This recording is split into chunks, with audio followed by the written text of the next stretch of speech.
Oak Creek Canyon and Sedona were settled by folks like these, people who came and stayed when there was no real good reason to do so. Jim Thompson was passing through when he found an abandoned Apache garden and decided to stay. People back in those days mostly didn't have an awful lot of time to be characters. There was a lot of hard work. But there was one fellow named Bear Howard. He was one of the first settlers here, and he lived alone up in the canyon. He came from California, having escaped from jail after he killed a sheep herder in a fight. Moved here and changed his name. Mostly hunted bears, some mountain lions.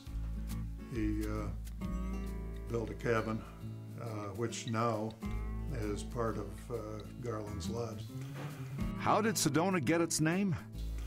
Sedona Schnebley married T.C. Schnebley. They were from Missouri. They moved here about 1900, and there were only about 15 families in the area at that time. T.C., who was a very enterprising gentleman, they had built a house which was also a store. They had some rooms for rent, and he decided this town, this community, needed a post office. So he contacted the Postmaster General with several alternative names. Postmaster General said, well, all these names are too long. You need a shorter name. TC, this is a beautiful place. You should find a beautiful name. Well, the most beautiful thing I know is my wife, Sedona. Sedona. It's perfect. Sedona's character will stand well as a symbol for the community, and it's one word, plain and simple. Yes, TC, you must name the town Sedona. TC did send the name to the Postmaster General, and the name Sedona was accepted.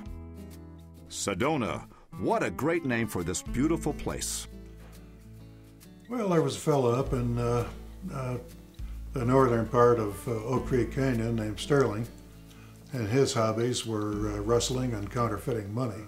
He rustled some cattle, and he was caught at it. When Sterling stood trial in Prescott, J.J. Thompson was either on the jury or accompanied the party to Prescott. And while he was there, he asked a man named Richard Wilson to look in on his wife. Richard Wilson had loaned his main bear hunting rifle to somebody else, and all he had was a much smaller rifle. He didn't show up at Thompson's wife's home, and they got worried. It turned out that Wilson had encountered a bear, and evidence shows that Wilson and the bear kind of killed each other.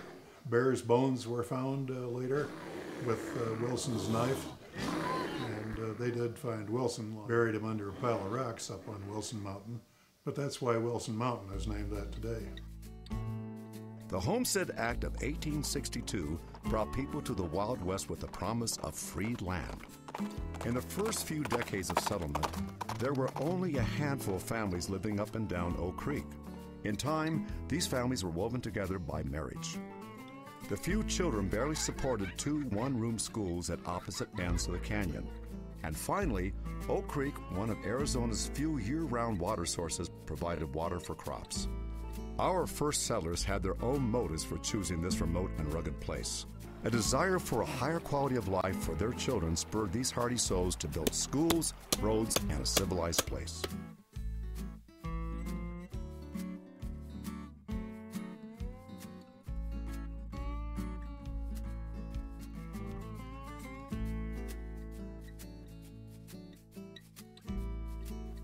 People here have a tendency to become passionate. It is a very active community.